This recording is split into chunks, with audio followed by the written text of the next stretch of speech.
on a few things. I'm going to focus in on republicanism. I'm going to focus in on Marx in relation to the formation of community. I'm going to focus in on Mill as a defense of liberalism relative to community. And if we have time, we may also go a little deeper on deliberative democracy. Gutman and Thompson and Iris Marion Young's incredibly trenchant critique of deliberative democracy.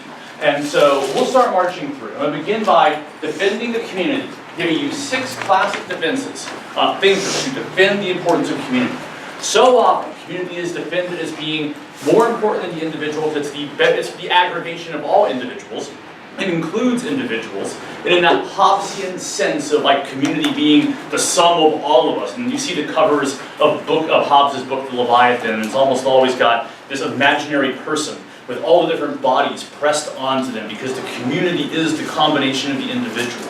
And that's a classic defense of community, but one that's the community as just sort of an authoritarian device. There are better defenses of the community than Hobbes, and Hobbes is not very appealing to the modern ear.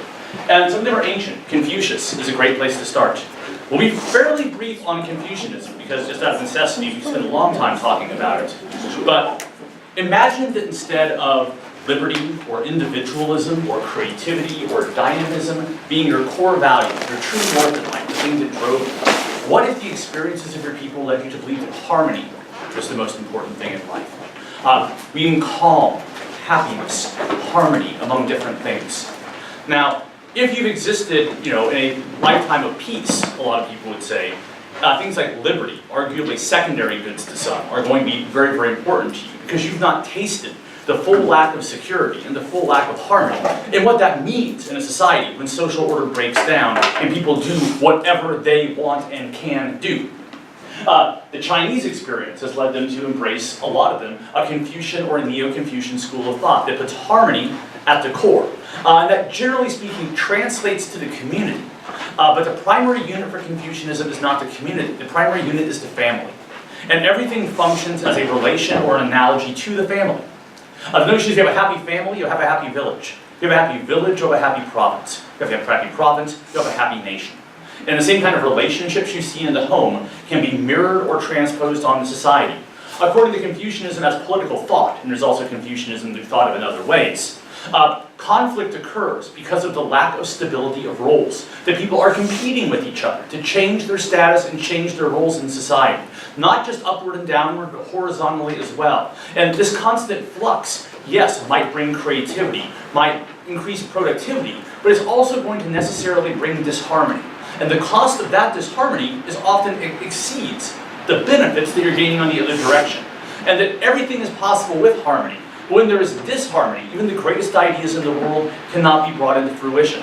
So Confucianism posits that 5 relationships are absolutely critical to defining how people ought to act in society. They are, 1, the ruler and the subject, and that's sort of the meta one. The second is the father and the son. The third is the older brother and the younger brother. The fourth is the husband and wife. And the fifth is the friend and the friend. Now, all of them except number 5 are hierarchical, and all of them except number 1 and number 5 relate directly to the family. All of them are deeply patriarchal, right? I'm speaking to 4 women debaters in the room right now. Confucianism does not offer as much. It offers a lot of harmony to you as long as you accept your role, but it's not maybe the most glamorous spot on the team. With that said, there are ways you can rise by being a good wife, and by being a good friend to your friends, and by respecting a ruler. You can not really rise as much in the Confucian order, but you can ascend. And that's the whole notion. Confucianism believes the job of society is to follow the mandate of heaven. Okay, whatever that is. And we may not know exactly what the mandate of heaven is. The emperor might have an inkling, but even the emperor might not know for sure. But the best way to find the mandate of heaven is to clear our head of strife and conflict and issues and embrace harmony. And in doing so, the mandate of heaven is more likely to be realized. The community, the family, is put at the center, not the individual of the relationship. Much of Western Enlightenment and post-Enlightenment thought puts the individual at the center. We only have community out of necessity. Okay? Amitai Etzioni writes really well about this. We've been to construct the community as this kind of something as an opposition to the individual and an opposition to the government. His example is of Uncle Sam and the savings and loan crisis hit the United States in the 1990s.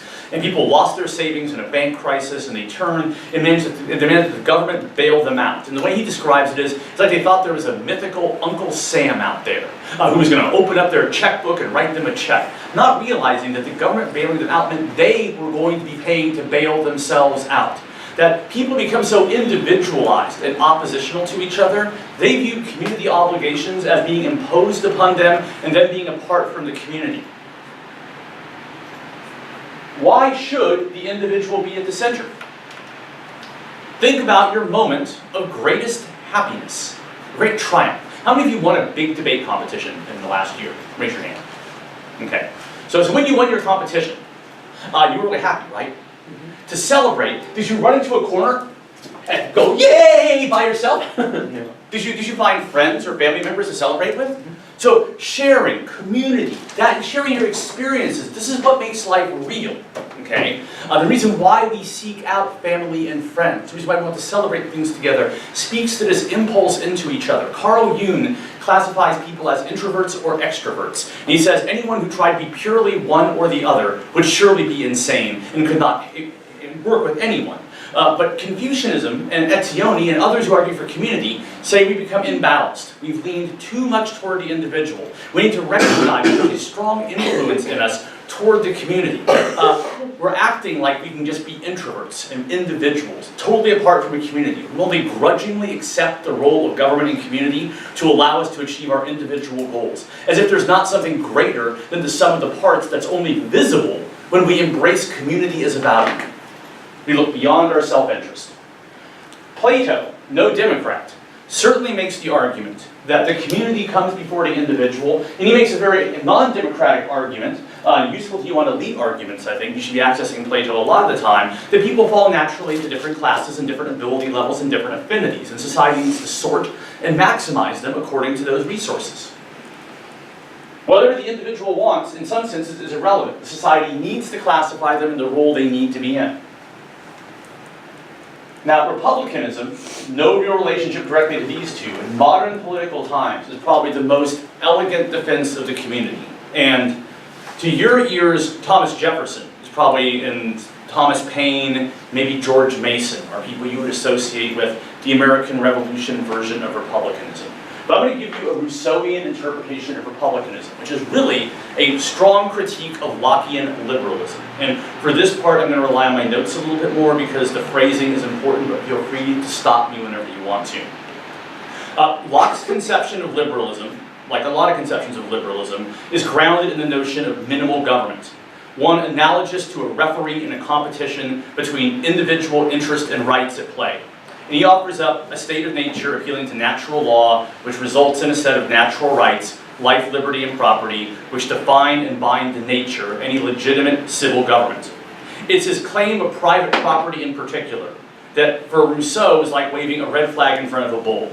Because to him, the liberal conception of society represented by private property and Locke's argument ends up in his famous quotation, "Man is born free, and everywhere he is in chains." Rousseau argues that Locke projects onto the state of nature a whole bunch of complex thoughts about language and everything else, which only reflects the modern self.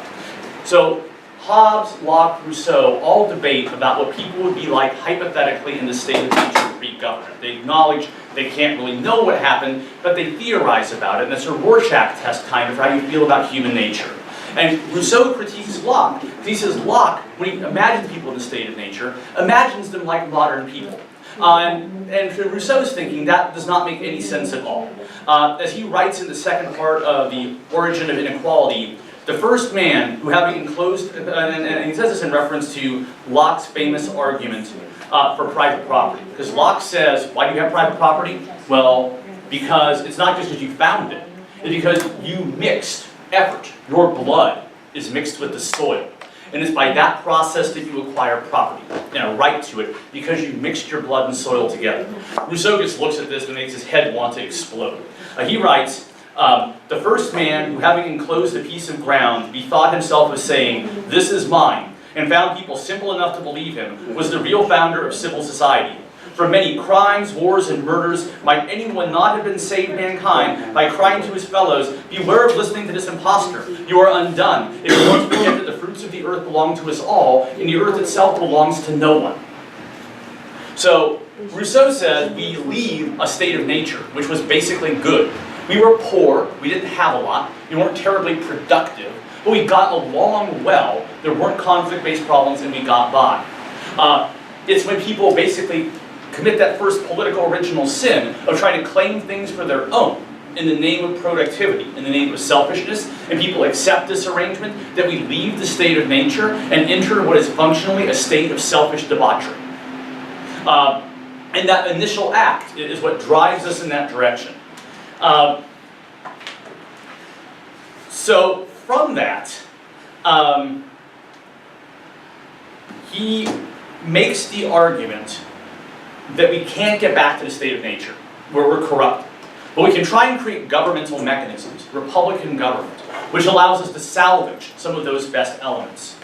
And he says what happens, we have to be able to put the general will ahead of the particular will, the good of the community ahead of the individual. But individuals have been corrupted by this fall. They, at this point, can't access that. So instead, they're going to create the legislature, which is a noble body where people temporarily agree in a limited setting to set aside their particular will in favor of the general will. And if you pick the right people, the good people, the noble people, and it's only for a limited amount of time, they're able to pull this off. And they, instead of putting their interest first, they put the interest of the republic, of the people, of the nation, of the community first, above anything else.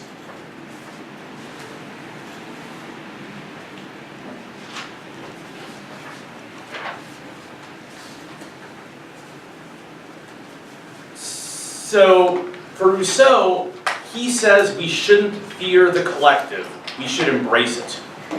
The notion of natural rights, which allow you to hold yourself back from the community, is ridiculous. Because it forces you to create an inauthentic self. You end up basically being the equivalent of bipolar. It doesn't use that language. But when you have private property or private separation, all it means is that when you go out into the community, you have an obligation to act one way, and by yourself you act another way. But in no realm do you get to be completely genuine. And you would be genuine if you tried to put aside your particular interest. There's a famous Rousseauian phrasing: "He who gives himself to everyone gives himself to no one."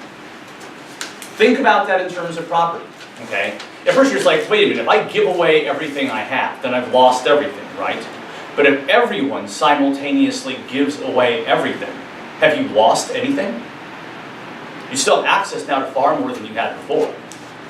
And so Rousseau says we're caught in this trap where we think selfishness is inevitable and hardwired into us. And for the moment at least, it certainly is hardwired into us. But it's not a hardcore part of human nature, and we can create government, a republican government, as a corrective for this malady that has afflicted us, this hyper-individualism that keeps us from being able to embrace ourselves, that results in illegitimate arrangements of property based on nonsensical reasoning, and that ultimately will result in people rising up against that government and fracturing the community anyway. Marx identifies Rousseau as his philosophical hero, as his inspiration. But he differs. We've obviously given Rousseau's critique of private property, the notion of he who gives himself to everyone gives himself to no one. This is the Marxist hymeneal, right? You know, Marx makes the argument that we need to get past individualism. We need to stop using self-interest and market economics as a driving force. And whether we like it or not, history will push us to the point where that model is rejected. And we are forced, and this is where he differs from Rousseau, he believes we can get back to that state of nature in a sense, that through the mechanisms of government, all that Rousseau's government can do is restrain those impulses. Marx believes government can be an educative and training-based device. And that's where his cycles of history come into play. And unlike Soviet or Chinese revisionists, he does not believe you can skip cycles or fast forward through cycles. It's a function of historical, it's going to happen how it happens in the historical process. You have feudalism that you go through an agricultural phase, you go through industrialism and capitalism, you get to advanced capitalism, and then at some point the contradictions between what the people who do almost no work and have all the resources and those who do all the work and have almost none of the resources. That contradiction becomes too much to bear, people rise up and revolt, and the workers seize the means of production. All the factories they've built that they labor in, they take back. But there's a problem. Their whole life they've been programmed to be selfish. So they're not naturally going to share. They're going to start grabbing things. This is where socialist government comes in. Socialism is training wheels to get you off of your, it's like methadone, to get you off of your addiction to something. Okay? So the government's going to step in and take over and own those means of production for a while we basically detoxify you from the culture of hyper-individualism. Then once you're detoxified and your natural order is restored to you, you will share naturally and government will fall away like a cocoon for a beautiful new insect or animal about to emerge, and that is communism. Communism has no government in its ideal form, in its final form. It's not necessary, because we all naturally work together. Clearly there's never been a communist government. There's probably never been a socialist government. Okay? These are all ideals. And again, most people would agree, Marx is brilliant in diagnosing problems. He is nowhere near as successful in diagnosing solutions. That's true of most of your great theorists. They can articulate what the problem is, but no one has a crystal ball, and humans are incredibly mysterious, even the greatest of thinkers, and communities, the combination of individuals, are even more mysterious and difficult to figure out. So that's not entirely surprising. Now, obviously Marx is always a dangerous name to utter. There are safer names to utter, like Etzioni, who makes the argument for a robust community. And that's built a lot around an idea that will make sense to a lot of people, which is Robert Putnam's book, Bowling Alone.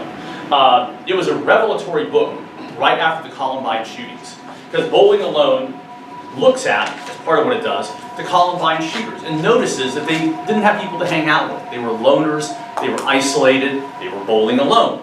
And he looked at a broader social phenomenon of how people have stopped hanging out and being together. Now, this was before cell phones took off. This was before social media took off. This was just like at a much simpler level. Right now, Putnam's still alive and his theory is like exploded through the roof. But at a fundamental level, his argument is that we have to create more social relationships and more robust community because the isolation is profoundly unhealthy for us both individually and as a collective. And he talks about expanding something called social capital. And he has two types of social capital, bridging and bonding. Bridging allows you to join with people who are very different than you. Bonding allows you to deepen or enrich the bond with the group that you already have. People who have made arguments, for example, that in World War II, it set the stage for the civil rights movement, because integrated combat units meant that people fought together and lived together and struggled together. And when they went back home, they couldn't maintain the same stereotypes because of contact theory. That's a classic example of bridging social capital at work. Bonding social capital can be a little more dangerous because that's deepening the bond within a group. And obviously, if that occurs along racial or ethnic or religious lines, it can be dangerous. If it occurs along different lines, like people who have graduated from the same university, then it is a good example of community. Because more community, as long as it's not hateful or degenerative directly of other groups, is almost always a good thing in the world of Putnam. But again, Putnam's diagnosing a problem, not a solution. So he's got people, Confucius is more specific, Plato is more specific, but our modern people are great at pointing out the problems of individualism and how the community might be better. They're not that great at finding a vision of how the community might operate. And there are a number of different ways we can think about the community operating. When you're comparing the community to the individual, what kind of community you're talking about is really important. So we're talking about the community as a mob. That's one thing. We're talking about the community as a democracy. That's another thing. We're talking about the community as a democracy with background conditions imposed. That is yet another thing. I think they become increasingly easier to defend as you descend down the list relative to the individual, but none of them are without their flaws. Now, the community as a mob, very difficult to defend. The notion that whatever the community wants is what you do, whatever it holds sway. And not even through governmental mechanism, just whatever happens in the town. Okay? That means that people who disagree can be enslaved, shot. The individual really has nothing in that. Almost no one ever tries to defend number one. Okay? Now, they might try and defend the community as a dictatorship, okay? The complete lack of rights. But again, in terms of historical empiricism, if you lose to that kind of an argument, you're in pretty big trouble. If you can't say dictatorship bad, that's the gun to the head test, I guess. But you should practice that one. Dictatorship bad, I would add to the list. But we're not going to dwell on how to defeat a dictatorship today. We'll take on harder targets. We'll take on democracy, and democracy with background conditions more fully. The other one that you can probably handle on your own. So when we critique community, one of the best criticisms of it is that community crushes the individual, okay? But if you think the community is more important, maybe that's okay. But by crushing the individual, you ultimately ensure the downfall of the community. So that's one great defense of the community. I'm sorry, one attack on the community. So there are defenses of the individual. Locke makes them very emphatically.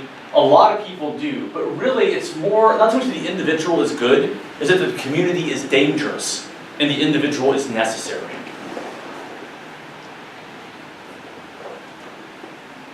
So if you could create a hypothetical perfect community that respected everything the individual wanted, there would be no conflict, there would be no debate over this. It's because community can't always satisfy all the individuals that we have to have this debate in the first place.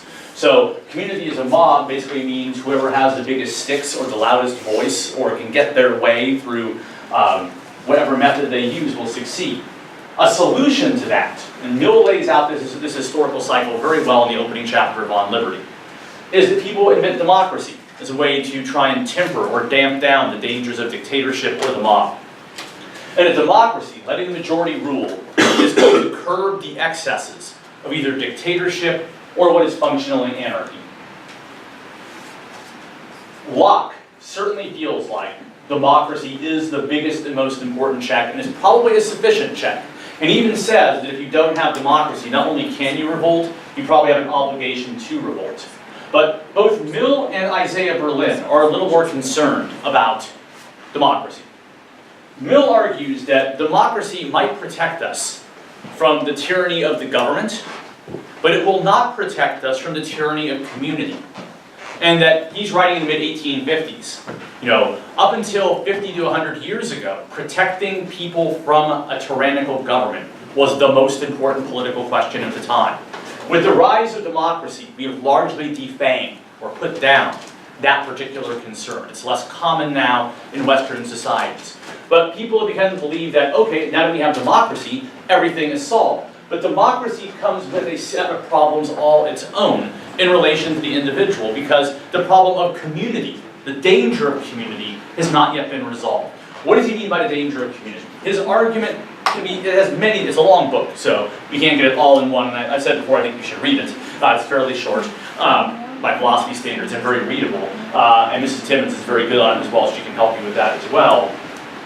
But his argument is that the community will inevitably stifle the creativity of the individual because they conflate reason and belief, because they believe in the power of tradition in their community, because of the basis of the bond. We are a community, we are a neighborhood because of who we are. And who are we? A certain ethnicity, a certain set of traditions and histories. And anyone who steps outside of those traditions or histories or those ethnicities, disrupts the community. They are the person who sings off key in the choir, and they need to either sing on key or stop singing. And Mill says that will be a huge problem for the individual and ultimately for the community. For the individual, it stifles their ability to self-flourish. Mill believes the reason we live life is happiness, but not simple guttural Bentham-esque happiness. A more advanced, enlightened happiness in the service of something. In the service of self-flourishment, of finding the best life for ourselves. Mill does not say there is a perfect life. He would not deign to tell you what it was if he could, and he believes having a variety of conceptions of what the good life is in society is good for a robust, creative, advancing society. But community will attempt to shoehorn you into a particular mold. You may be a size 11, but if all they have are size 5 shoes, try and fit harder, or go somewhere else. And that robs the community of valuable resources, because it elevates tradition and belief to such a role that communities become like ancient Rome. They become so self-satisfied, they stop improving, they become lazy, that ultimately they fall apart because people no longer believe or have faith in their society or their way of life because they never have to defend it in any meaningful way. Dogma becomes dead. He uses religion as an example very largely. He says, look, religion is trying to tap down dissent. But if you do that for enough generations, turn to one of your loyal followers and ask them why something is true. And all they'll be able to tell you is because my priest told me so. And not why that's true. That kind of belief is easily shaken. When a crisis comes or a demagogue comes along, when you find yourself not being able to explain why you believe something, it's easier to surrender that thing. So not only will you have self-flourishment and a better, more creative society if you keep the individual at the center and keep creativity at the center, it's also necessary for the long-term survival of a society to avoid having its foundation erode and crumble like ancient Rome. Isaiah Berlin wrote about 100 years after Mill, and he wrote at the height of the Cold War. And he writes directly as a challenge to the Soviet Union. And Mill writes on liberty, basically as a challenge to Rousseauian republicanism. Okay, and the ideas are becoming a synonym with that. He says, people are in love with republicanism right now. Let me tell you how dangerous the community is. 100 years later, Isaiah Berlin goes, people are in love with Marx. They're in love with communism. Let me tell you why it's a problem. And he lays out a Mill-like defense. The difference between Mill and Berlin is they both believe that you should have as much tolerance in society as possible. That in Mill's case, he abides by the harm principle. You should have as much liberty as you can, maximize it, until the point that it impedes directly on someone else's liberty. The reason why you get to do that is to allow yourself to flourish and advance yourself and find your way to become your conception of the best human being you are and to discover that path. Berlin is like, no, Mill, you are elevating the mission too high. We don't have individualism.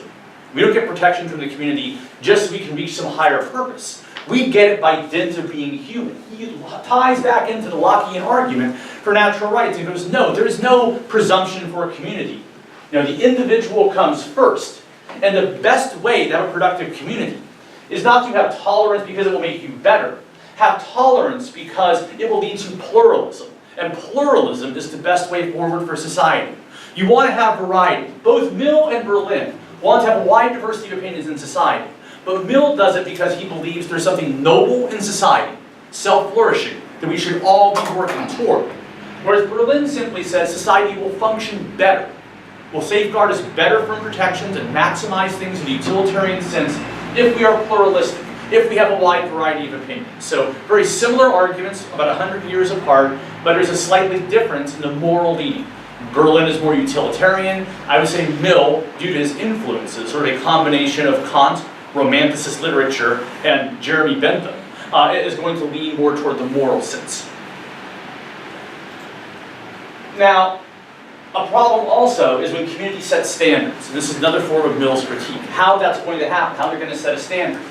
And his notion is that when democracy passes a law,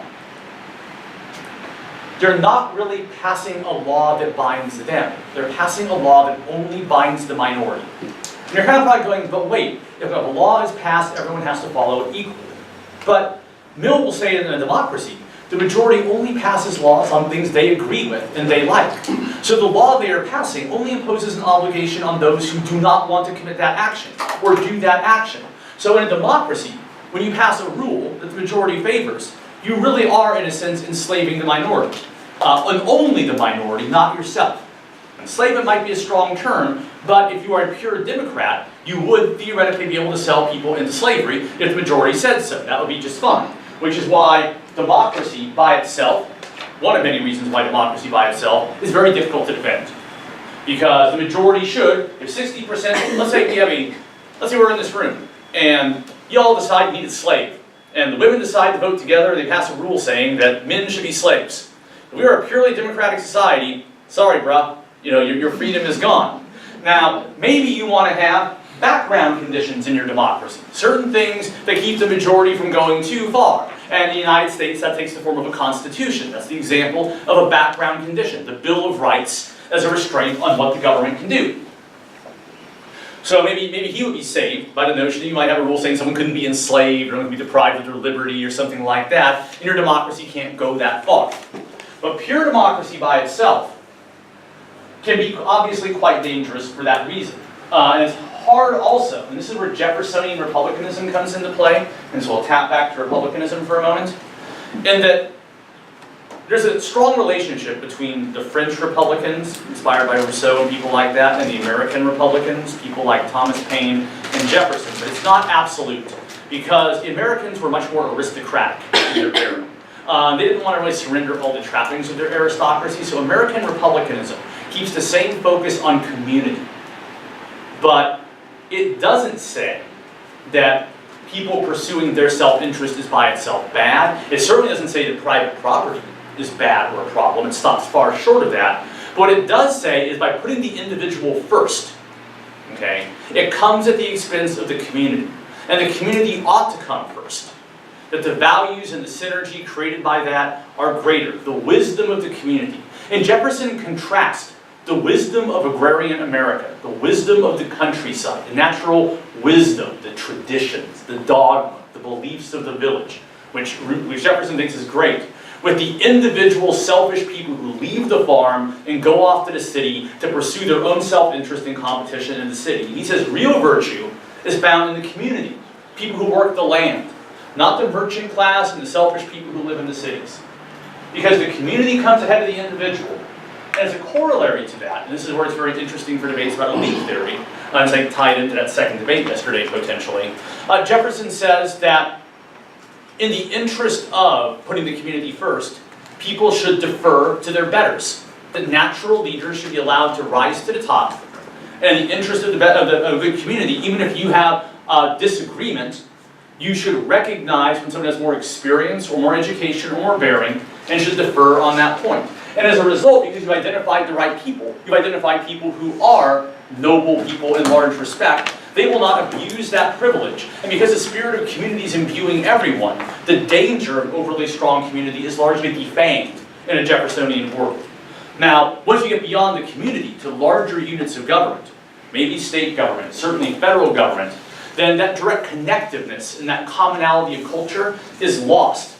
And the value of community evaporates, or at least reduces significantly at that level. So Jefferson and a lot of the anti-federalists are your classical Republicans, the Federalists are your classical liberals, as in English classical liberalism. That's where they come down. So the liberative democracy is kind of implicated more by the second objection. And the second objection, the first one was the community will crush the individual and ultimately the community itself because the value of the individual is lost. The second objection is the basis of the formation of a community. How or why do you form a community? On what basis? We formed a community this morning, a community of debaters. Okay? Monday through Friday, we form a community here for about 8 hours during the day, the TAS school community. But when you form a government, on what basis do you bind people together? Is it just self-interest? Well, then the moment the pendulum swings away from being in your self-interest, why do you stay in society? How can we build a society? And the reason why you might want to have a society is so it can build on itself over time. Ideally, you want to see your society progress and grow and build, and the quality of life of your people and their life expectancy to rise over time. How do you do that? If everyone has to reinvent the wheel every generation, how do you make advances? You can't. You have to aggregate knowledge. You have to aggregate gains. That's why at some level we probably have to have a community. But on what basis do we form it? Just geographically where we're plopped? Well, in an era of mobility, that makes no sense. For a long time, that was community. You were born in the township of X. No one ever really left the township. That was your community. It was a simple question. What if you decide, what if you're in a more complex world and you don't have that choice anymore? Or what if in the world of political theory, you're trying to figure out what an ideal community would look like? What would you build it based on? What would you build it based on? How would you, if you were going to build a hypothetical society, like in a board game, and like, you know, the question comes up, on what basis will you build your society? You can type in any answer you want to. What would you type in? Let's say you only get like 20 words.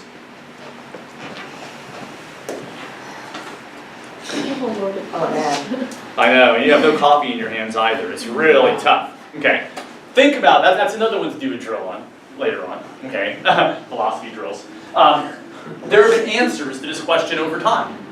Okay, religion has been one basis, and that's how you saw things in, like the Spanish Inquisition, the crises in Germany with Martin Luther, various crusades in the Middle East. The problem is that religion, with its absolutism, and it's in a sense, arguably, this is a much broader debate than we have time for right now, one of the reasons why it's hard to form a government based on religion is that the greatest goals of religion are not in the mortal life. They are non-falsifiable and occur in the later life. So you really can't use any duty in the here and now to compel people to action. You have to have the promise of the afterlife. And that's a very hard thing to manage over time, to keep that under control. It's an incredibly powerful binding tool, but it's an incredibly explosive binding tool. The same reason it's so powerful also makes it dangerous, and it's arguably blown up in the face of societies a lot of times. Maybe if there were only one religion you could make it work, that is not how humanity has spun out, nor is it likely to in any foreseeable future. Ethnicity is another answer we come to, and it's one that we naturally reject in the West. It is not naturally rejected in the East, but there's a pride in a certain people. Now, the way they would try and explain it is, to Americans, is you're a relatively young country. And like Australia, you're a mongrel country. You know, you're a little bit of everyone, all smushed together. And you're only a couple hundred years old. What about countries like China? And that was the question that was asked of Dr. Peralta, which I think was a harder one for him to answer. I tried to throw him to softball with France, because I knew he'd worked on France. But the China question's a lot harder, because the Han family genetics make up an overwhelming majority of the Chinese population. And there's incredible pride based on clans in Chinese culture, and based on a commonality and a respect for the ethnicity of everything they've accomplished. Do we have an analog for that in America? I mean, if you would listen to some pro-Trumpers, they would talk about certain traditions and certain tropes, and some of them might even be bold enough to use race or ethnicity as their argument, maladroitly as they would do so. But ethnicity, like religion, an incredibly strong binding force, an incredibly difficult one to control, although a simpler one, because the rewards are in the here and now, and as long as you're part of that group, you have membership. It's much simpler. Sects are much less of an issue with ethnicity, but of course if ethnicity comes first, what of the other? What about people who are not your ethnicity? Are they non-humans? Are they lesser humans? If they're not non-human or lesser humans, then why don't they get to play in your sandbox? Why are you excluding their ideas? And if they are the other, a whole series of problems begin to occur as a result. I don't think of now, but Nazism is a very easy example. But the Bosnian genocide, there's countless examples to look at. Rwanda, ethnicity has been a huge problem. Another answer is nationhood. And you see echoes of that in republicanism, that put the republic, put the community, put our ideals and our shared purpose first. Carl Schmitt, German philosopher, takes this notion and uses it in a way that would clearly make Rousseau want to retch. But he does so very effectively to arguably nefarious ends. He argues that in Germany, the nation needs to come first. Okay? A sense of nationalness, kind of like ethnicity, kind of like republicanism, but it kind of splits the difference between the two of them, and speaks to not just Germanism as an ethnicity, but the German culture and the German people, what it is to be a German nation. In that nation is the best way to organize ourselves. And we can think of other categories, like theoretically gender, I guess, although that would look very odd and have interesting implications for reproduction. Marx comes along, right, and says, whoa, you're all missing the game here. And here's where I'm going to go back to the notes, because this is some complex stuff.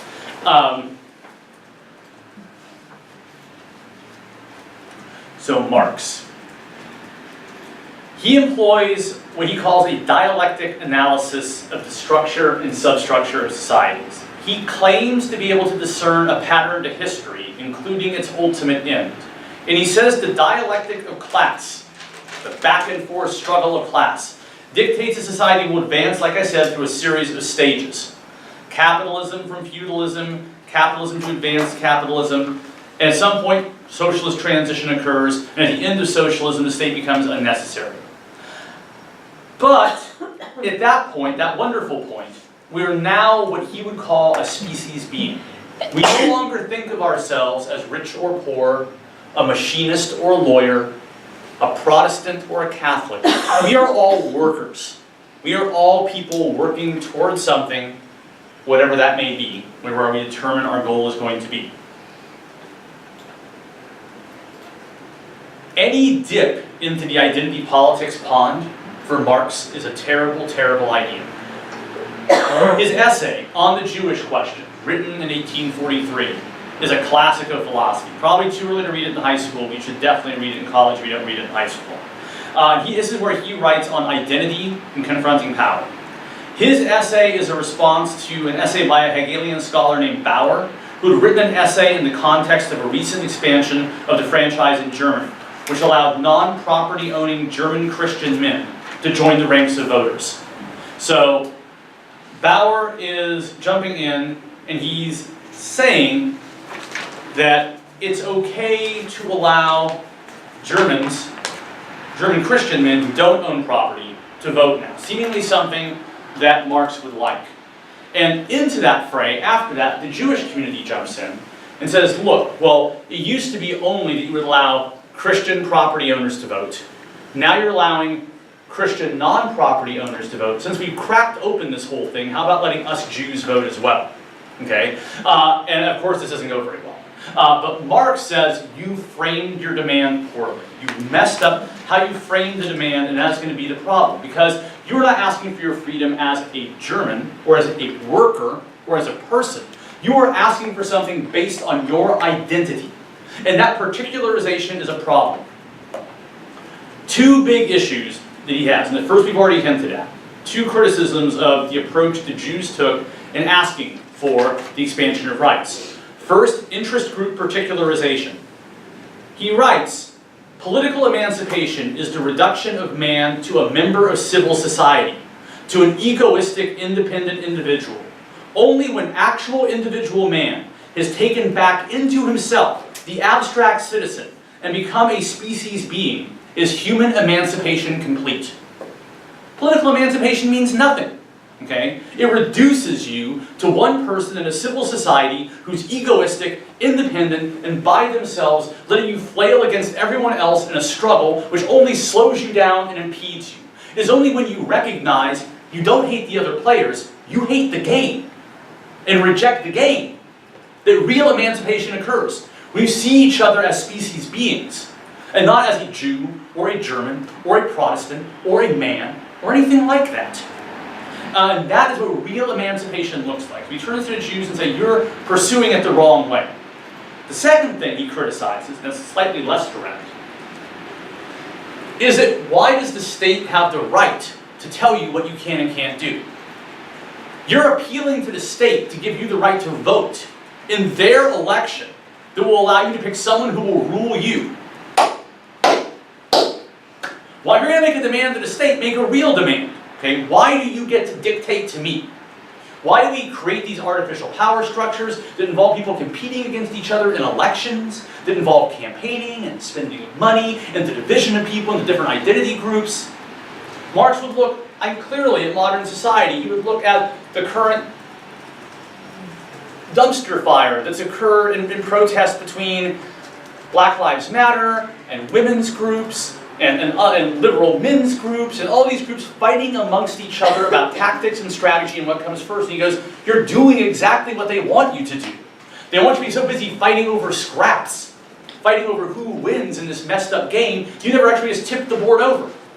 Now, why does he call the essay on the Jewish question? He could have easily said, Christian non-property males, why did you organize as Christians? Why do you think in Germany at that time he didn't take that approach? It was primarily a Christian country. He writes an essay asking people to reject a set of politics based on their Christianness being unworthy, not so attractive. If he writes it saying, those Jews you don't like anyway, they should stop making these demands are bad, that's much more appealing. Now, Marx comes from a Jewish background. He's the classic self-loathing former Jew that so many people know. But this certainly is a huge indictment of his theory, that Marx picks his spots as a clever politician. But in doing so, he reinscribes the very things that he says he's critiquing. Okay? In strategically choosing the Jews as a politically convenient way to frame his argument, he is using his own form of identity politics. It is very difficult for any philosopher to be consistent. Arguably, it's impossible. And this is one thing I would say to you, as not a debate person about philosophy, but as someone who teaches philosophy, is you have to take philosophers at their best point, their ideal type argument, not their worst point. If you take people at their worst point, no philosopher ever survives the challenge. Everyone has said stupid things or defended stupid theories or behaved inconsistently with their own theory. Instead, you should ask yourself, what can be salvaged? What is worthwhile? What can we take from their theory? We don't have to accept it whole cloth. It's like a buffet. Okay? Pick what you want to from the different philosophers and throw away what's not useful. But a lot of debaters view philosophy as nothing but infinite critique. Like, aha, I found something to poke at you. Game over. Well, every game ends that way and no one wins, because no ideas are left on the table.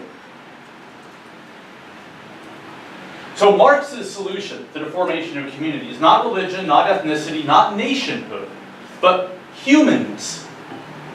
And ultimately, when we destroy the artificial divisions that hyper-capitalism has brought us, we go through the cleansing cycle of socialism, and we land in communism, we end up with the species being who just sees himself as another person like everyone else. And that is a good basis to form a community. Historically, it's the only basis on which you can form a community. Now, these arguments for republicanism, these arguments for Marxism, they sound really wonderful, don't they? But in this part of the world, there's an example of where they went tremendously awry in the southern hemisphere. In the southern part of this world. You know what I'm talking about? No, it starts with a C, and it's in East Asia. Oh, East Asia. China? Cambodia. Oh. Cambodia. Pol Pot and the Khmer Rouge. If you'd like to give yourself nightmares some evening, right before you go to bed, watch a movie called The Killing Fields. It'll definitely give you some good nightmares. Chew on that night. But basically, in Cambodia, Pol Pot comes to power, and he is influenced deeply by Rousseau.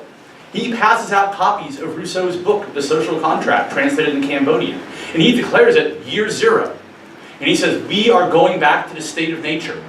All you academics, all you lawyers, the rice fields are that way about 50 miles. Start walking. If you make it, you'll start farming. And if you don't, you'll die where you fall. And tens of thousands, hundreds of thousands died in the aftermath of this apparent Rousseauian revolution. Now, was it really a Rousseauian revolution, or was it just appropriated, the title Rousseauian, in the same way the Soviets and arguably the Chinese have appropriated Marx? I mean, certainly if you had Rousseau looking at those killing fields, you wouldn't be like high-fiving Pol Pot. There's no way that would be happening, okay? So there's not agreement on that. People appropriate ideas all the time. But just to let you know, republicanism is not this panacea either. Not at all. So then we come to the world of background conditions. And we come to the idea, like for example, the Constitution is one background condition. But as I'm sure I'm not saying, I'm not telling you that Santa Claus doesn't exist or the Easter Bunny isn't real, when I say the Constitution is not done enough to provide background conditions that you would want to have a well-functioning, ideal-type democracy. Now, there are lots of kinds of background conditions you could put in. A constitution is one. Campaign spending laws, that might be another example of a background condition you're going to throw in. But at a more micro level, the struggle, and this is a fairly new development in the last 15 to 20 years in political theory, the notion of deliberative democracy has been offered as a solution. The notion that background conditions can't just be a constitutional document or a law that's passed. It has to be a change in the way we think about democracy. The focus can't just be on getting the majority. The focus has to be on getting that majority to deliberate. Now, this is part of an age-old debate. People have made arguments in the past that for democracy to work, the electorate has to be well-educated. They have to be informed. And certainly that you're going to get a better decision if everyone's informed. But in what way have those standards been used in a democracy to pernicious effects? I'm thinking of the United States in the 20th century. Who can give me an example? Japanese internment, but I was thinking more in terms of standards for who gets to participate in democracy. What? Like women's, Yeah, I think women's suffrage, absolutely. But I'm more even more specifically in terms of knowledge. Literacy tests. Literacy test, absolutely. Literacy test, which were largely designed and were certainly graded in such a way as to systematically exclude people of certain ethnicities, certain races. So the problem with that is, as a background condition, is the empirical abuse of it, and it assumes that book-learned knowledge or current events really equates to wisdom, and not everyone would agree that that's the case, and it misses out on certain other kinds of wisdom. And there is a privilege involved in education. There is a privilege involved in following current affairs. If you are like Jefferson and have time to learn Latin for fun, and read widely, and write a couple of books a year, it's because you have a field of slaves doing all the work you would have to do otherwise. On a much lesser scale, if you have time to follow current events, and you've had time to get a graduate education, you probably ain't poor. Okay? You're probably not having to work 2 or 3 jobs to raise 2 or 3 kids. And so when you use things like that as a background condition, you're going to systematically exclude whole populations that probably should have a voice. So Gutman and Thompson say these kind of systemic remedies don't really work. You can't legislate what you need in democracy to make it work. It's a new ethos. And they say we have to change the way we're going to talk. They change the way we're going to discuss things. So where did I put that page? Right here. Good. And Gutman and Thompson are interesting. They're the ones who are the primary proponents of an idea called the deliberative democracy. It's Amy Gutman. I think she might still be the president at the University of Pennsylvania. She's a political theorist who went way up the food chain. She may have retired by now. And Dennis Thompson, who's cool, but not nearly as cool as Amy Gutman. And so they put forth this idea that says we have to change how we talk and how we have discussions and debates in our democracy for that to make sense. And they say that there are a number of characteristics, 4 in particular, that have to be met for democracy to be healthy.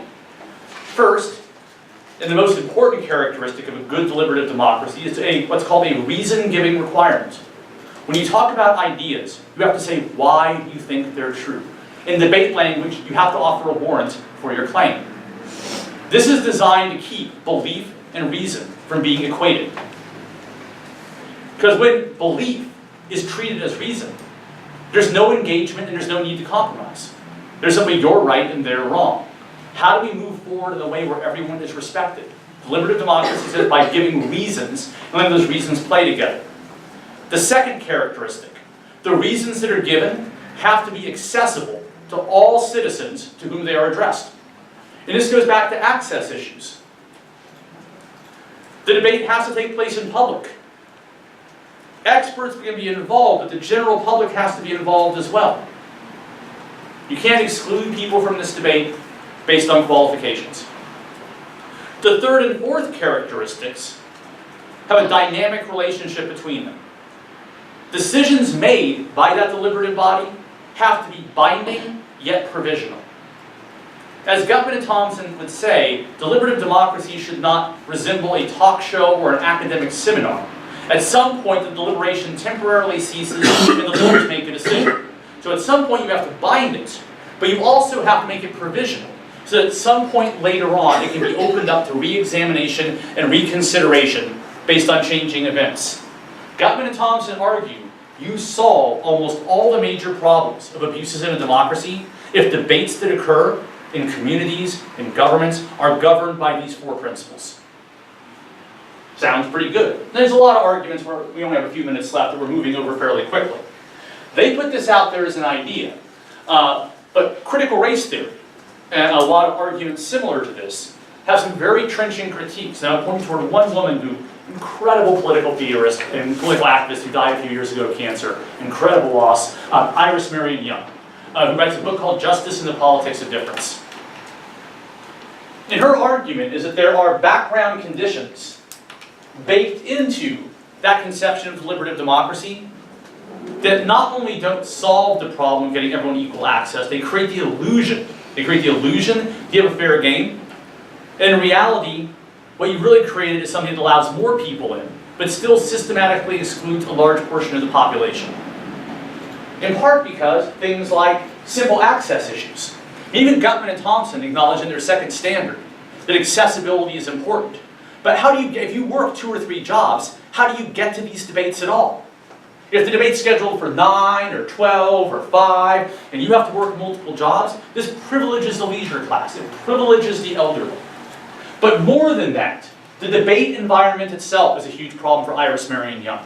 This is where she shares kinship with bell hooks and Patricia Williams and a number of other great writers on this issue, where she argues that there's a need for what's called strategic essentialism.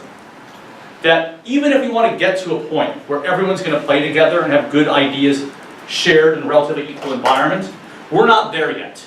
That because of years of systematic discrimination and abuse to women, to racial minorities, and especially when that combination occurs together, there is a culture of silence and quiet and reluctance to get involved. That means that those groups need to be able to pod off and work on their own for a while and then join the larger group.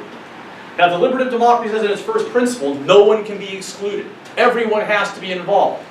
Okay, that's the second principle. And the first, we have to rely on reasons and not just what we feel. Iris Marion Young and bell hooks would say those both come from highly elevated perspectives and have privilege baked into them. When you look at the real world of people who've been oppressed, they're not ready for that yet. When you throw them into that shark tank, it's unfair. It's like throwing someone into a football field and like you're dressed like you are and your opponents are wearing pads and a helmet. And you're going to have a fair game? I don't think so. And so you need to equalize things or separate things for a while, one or the other. We're not going to equalize, so we have to separate. So in the community against the individual, we touched, I think, most of the bases in this hour. Hopefully it's a decent survey for you. What questions can I answer? Yeah. Should I just ask for clarification what the name of that book was? Young's Justice and Politics of Difference. Justice and the Politics of Difference. Thank you. I can also, yeah, that was published 1990. I would say a great book for you to get, if you have an essay published in it, is Democracy and Difference, Contesting the Boundaries of the Political, and it's by Selah Benhabib. Last name is Benhibib, 1996, Communication and the Other, Beyond Deliberative Democracy. Great book. Wait. Would you be able to say the title of that one? Absolutely, absolutely. Communication and the Other, Beyond Deliberative Democracy. Oh, I'm sorry, that's the name of the essay, my bad. It's Democracy and Difference. Yes, the name of the book, sorry, the morning's still for me too. Democracy and Difference, Contesting the Boundaries of the Political. Democracy and Difference, Contesting the Boundaries of the Political. Her essay is on communication. Yeah. Thank you. Of course. Just one last name. How else can I help? No more Last questions? The last name? Yeah. Young. Iris Marion Young. Isn't it Benefit? Oh, Selah Ben, sorry. Wrong last name. Sorry. Benhabib. Benhabib. First name Selah, Seyla. She's really famous. I have a quick question about Mill and Berlin. Yes. I'm kind of confused about what their big difference was, because you said that Berlin is more utilitarian, but Mill and Berlin seem to believe the same thing. Well, they believe in the same thing on tolerance. Berlin's essay is called it's either Two Concepts of Liberty or Two Concepts of Freedom. He treats them interchangeably in the essay. And his argument is that there's a difference between positive rights and negative rights, and our society needs to prefer negative rights to positive rights. Now, positive rights can be framed in different ways. The way I think of positive rights is different than the way Berlin does. I think of positive rights as something that government does for you, as opposed to negative rights, something that government constrains you from. So for example, a positive right to school would mean you're guaranteed a right to education. Negative right to school means you cannot be denied an education. But Berlin is writing in the context of the Soviet Union. So he's talking about positive rights in a different way. He's talking about positive rights in the notion that government should tell you what you should do for your own good. Government should protect you from yourself. Government should help you be better than you are now. And his argument is there's no situation in which government or the community or anyone else can tell you what you should do because they know you better than you. You are the master of yourself. You are the best expert in the world on you.